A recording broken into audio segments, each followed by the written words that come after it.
इस कहानी में आपको देखने को मिलेगा एक लड़के की आत्मा के बारे में जो एक परफ्यूम बनाने की फैक्ट्री में काम करता था और कैसे उसकी आत्मा एक जय नाम के लड़के के पीछे लग जाती है।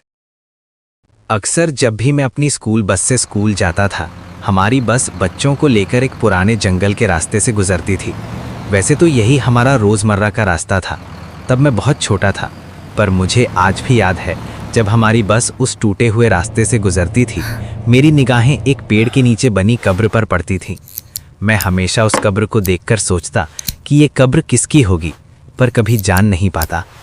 एक दिन मुझे पता नहीं क्या सूझा, मैंने सोचा कि क्यों ना मैं इस पुरानी कब्र के पास जाकर देखूं, शायद मेरी जिज्ञासा शांत हो जाए। फिर एक दिन शाम को मैं उसी रास्ते से गुजर रहा था। मैंने अपने साइकिल को एक किनारे पर लगाया और उस कब्र के पास गया।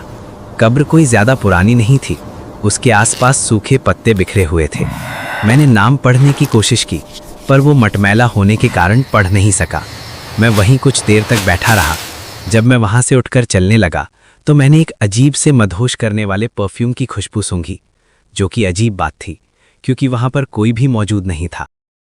उसी शाम को जब मैं घर लौटकर आया तो माँ ने मुझसे पूछा, तू बाहर गया था? बताकर तो जाना चाहिए था। मैंने अपनी माँ की ओर देखा और चुपचाप अपने कमरे में चला गया। पता नहीं मुझे क्या हो रहा था, मेरे अंदर विद्रोह के, गुस्से के और अजीब से विचार घूमने लगे थे, मानो मैं अपने आप से अपना काबू खोता जा रहा था। माँ ने मुझे खाने के लिए भी कहा था, पर मैंने ये कहकर मना कर दिया था, मेरा मूड नहीं है। हाँ, इसीलिए कहती हूँ बाहर कुछ भी नहीं खाया कर। अब जल्दी सो जाना, सुबह जल्दी भी तो उठना है। क्यों, कल क्या है? कल स्कूल नहीं जाना इसे? आपको तो कुछ पता ही नहीं रहता है। इन्हीं सब बातों को अपने दिमाग में सोचते हुए मैंने सो जाना ही सही समझा। रात के 10 बजे होंगे, मानो मेरा शरीर बहुत भारी होने लगा।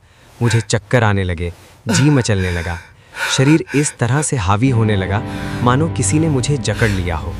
पूरा शरीर पसीने में भीगने लगा। आश्चर्य इस बात का था कि पंखा अपनी गति से ही चल रहा था।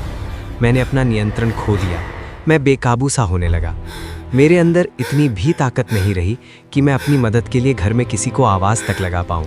मैं जल्दी से अपने बिस्तर से उठा और घर के मुख्य द्वार की ओर दौड़ा, मानो वो बिस्तर मेरे लिए एक मृत्युशैया हो। साथ ही चीखते और बड़बड़ाते हुए मैं बाहर गया और आसमान को देखकर जोर जोर से हंसने लगा।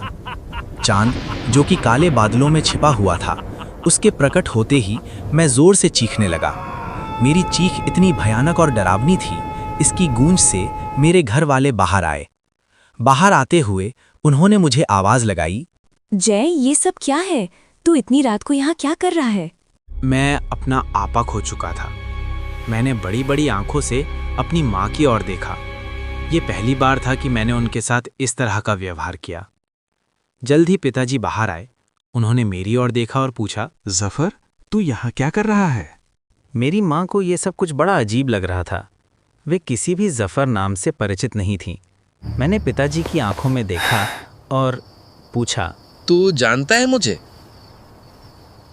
और मैं तेजी से दौड़कर वापस अपने कमरे में आकर अंधेरे में एक कोने में दुबक कर बैठ जाता हूँ, जैसे किसी से बचने की कोशिश कर रहा हूँ। खैर, इसके बाद मैं अपने कमरे के एक कोने में सोता रहा। जब मैंने बाहर जाने के लिए अपने कमरे के दरवाजे को खोलने की कोशिश की तो पाया कि वो बाहर से बंद था। थोड़ी देर कोशिश के बाद मैं चिल्लाने लगा, मुझे बाहर निकालो, पर काफ़ी कोशिश के बाद भी वहाँ कोई नहीं आया। करीब दोपहर तक मैं उसी कमरे में बंद रहा। फिर कुछ लोगों की बातें और उनके कदमों की आहट को मैंने अपनी ओर आते हुए सुना। थोड़ी देर के बाद उन सभी लोगों ने मेरे कमरे के दरवाजे को एक साथ खोला। उनमें सभी एक फ़कीर बाबा के साथ थे। मेरे पिताजी भी उनके साथ थे। वे सभी मेरी ओर तेज़ी से बढ़े और उन्होंने मेरे हाथ पाँव को कसकर पकड़ लिया। कुछ देर तक मैं झटपटाता रहा। बाबा ने मेरे गले में एक तावीज़ डाला, जिसके बाद उन्होंने मेरे ऊपर एक परफ्यूम को डाला, जिसकी महक मुझे जानी पहचानी लग रही थी। अब मैं सुरक्षित था। एक दिन मैं अपने पिताजी के साथ बैठकर खाना खा रहा था। मैंने उस परफ्यूम के बारे में पूछा, पापा, वो परफ्यूम कौन सा था? मुझे उसकी महक जानी पहचानी लगी थी। पहले तो वे कुछ बताना नहीं चाहते थे, पर उन्होंने कहा, जय, बात यह है कि जफर नाम का एक लड़का था। वो एक परफ्यूम बनाने वाली कंपनी में काम करता था। काफी सही स्वभाव था उसका। पर एक दिन उस परफ्यूम बनाने वाली फैक्ट्री में आग लग गई। जफर भी उसमें मारा गया था। पर अक्सर उसे उस कब्र के पास जाने वाले को वैसी ही महक मिलती है जैसी तुमने महसूस की थी। हो सकता है ये उसके साथ आने का तरीका हो। और हाँ, तुम अब इस तावीज को अपने पास ही रखना, उस कब्र से भी दूर ही रहना। इसके बाद मैं कभी उस कब्र के पास नहीं भटका, ना ही वहां जाने की हिम्मत हो पाती है। उसके बाद जय अब कभी उस कब्र के पास नहीं जाता है।